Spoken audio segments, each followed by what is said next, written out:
You may remember Mop Boy. It was a Best in Georgia winner from 2019.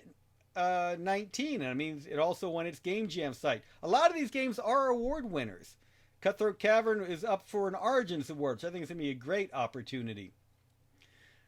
But the Mop Boy team is about to share their screen, and when they do, I'll transition over to it so you can check it out. Remember, they're going to demo the game for you, tell you a little bit about the game itself and the development process. And then we're going to get a chance to ask them any questions you like. All right, let me unmute them so that they can talk. Uh-oh, I'm seeing... Wow, we've got multiple ones in here to go ahead and talk to you. So let's get them going. Let's get the stream up here live and big and beautiful. I see a lovely Mop Boy logo in my Discord. OBS, unfortunately, I then have to recapture this every time that someone else shares their screen. So it's kind of an annoying way to have to do it. But you'll be seeing the GGDA transition screen a few times while we make it work. All right, give me a second while OBS listens. Okay, OBS has found it. It's a miracle. And we are now transitioning to Team Mop Boy, so take it away, Team Mop Boy. Okay, hello. This is we're the devs behind Mop Boy. Hello. There's 3 of us here. My name is Jordan. I'm Charleston. I'm Paige. And yeah, we've been our game is kind of split into 2 different play styles. What we're going to showcase today is basically like where our story is, and it's very like RPG-esque. Not in the sense that you're leveling up or anything like that, but it's top down. You're interacting with characters, and what we've been working on recently is building up our dialogue system. And so what we've got planned to show is one like big old cutscene, complete with like animations and stuff. And then we're gonna go into like a free roam where the player gets to move around and talk to different characters and stuff. So we're just gonna hop right into our first cutscene.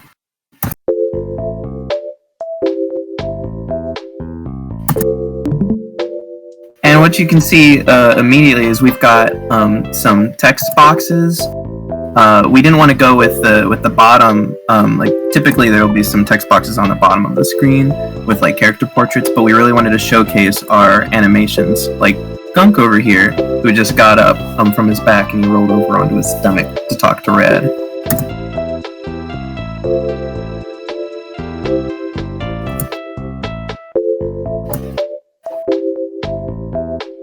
Now, something else we implemented is if a character is off screen and they talk to you, then their text box will pop up on the side of the screen.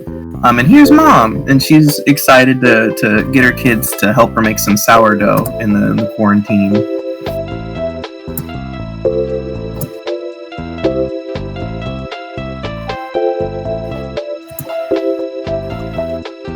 We also got some italics, because all this we're very much building it from the ground up, so like we had to put that in there.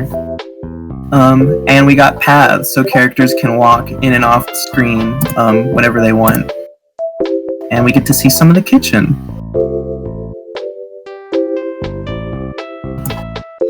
And then Dad's on about murder hornets. So that's what we got for our first little cutscene. Now, typically when you're playing the game after that happens, we now have control over Mop, and you can walk around. This is something that we haven't finished implementing yet. We have 2 bowls here because we don't have default animations, but that's one of the next things that we got coming up. So I'm going to talk to Mom.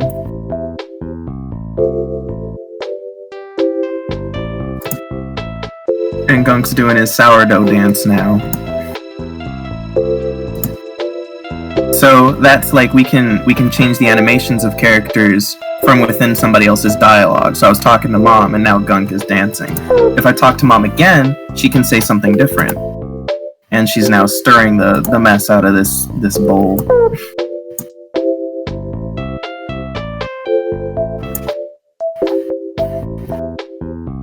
And we got Dad. You didn't see him before, but he was off screen.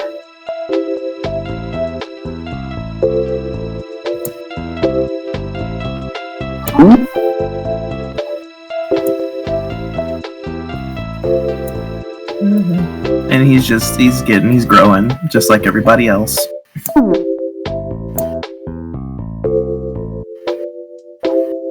And what just happened there, I didn't actually advance that dialogue. Dad just cut red off, and that's something else that we've implemented now.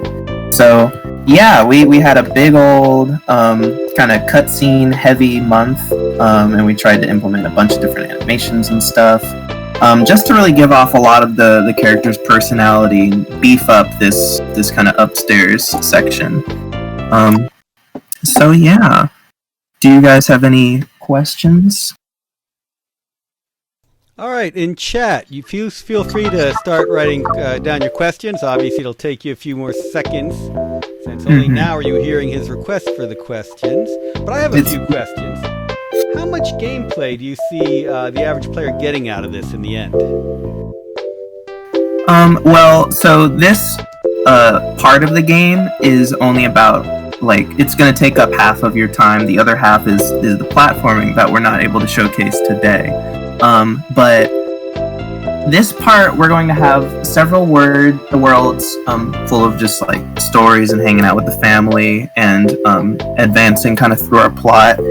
And I'd say that if you were speeding through it, it probably wouldn't take more than like a couple hours, honestly, to get all of the basic dialogue. But we've got all kinds of side stuff that can happen. Like, you can talk to Gunk several times and he'll start to say different things.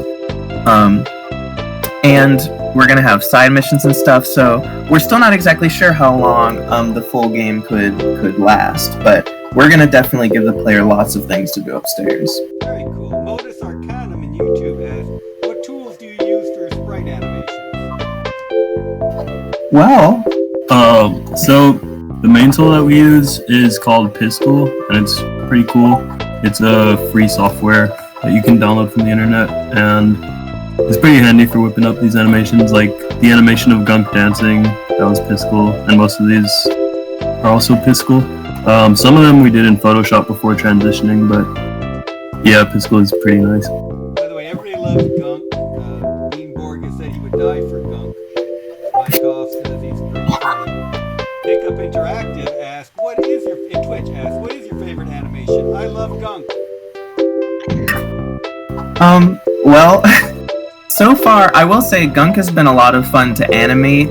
I feel like we did, like, there are a lot of things that we haven't showcased here. But honestly, a lot of my favorite animations are in the platforming part of the game. Like, our boss took a decent chunk of time, and that was a lot of fun. But also, Mom Stirring This Bowl is giving me a lot of love. So. Our boss has an animation where he like sneezes and then slips in his own mess, and that's probably my favorite animation. In the dough, I'm sure. Dean Borg asked, can you talk a little bit about the platforming sections of the game? Yeah, sure. Well, I wonder, do you think we can showcase some of that? You can try. About how you go about level design. That's all you, Charleston. Alright, so I guess one thing to note is that this is our first game that we're like trying to make like a full-length experience. So the level design has definitely been a trial and error kind of thing, but a lot of what we do is look at some of our inspirations, such as classic Mario games or Sonic games, and try to, I guess, like, definitely, like, create those experiences and that, like, that sense of progression. So, essentially, we're slowly moving towards a process where we make the levels based around a new mechanic. So our plan is to implement a new mechanic with each level, and then have the design revolve around or utilizing that mechanic to progress. So that'll create different unique experiences in each level. So Jordan's showing off our second level here, and in this level you get a mechanic called the Mop Vault, and that essentially allows you to kind of catapult off of enemies and different things. So that alone adds like a whole new level of different ways to do things in the game.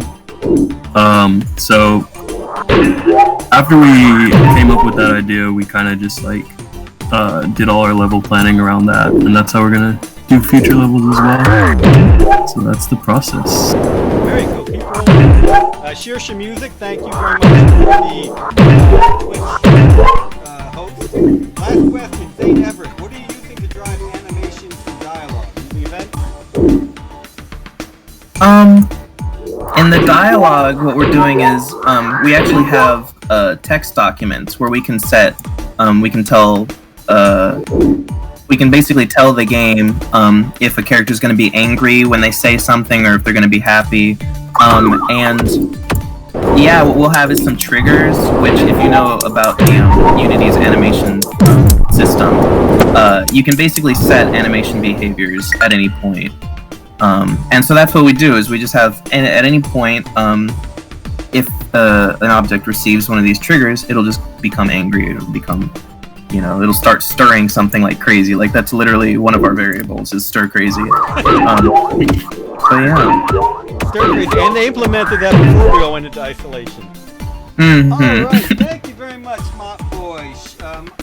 Mike Hoffa on Twitch says, looks fun, guys.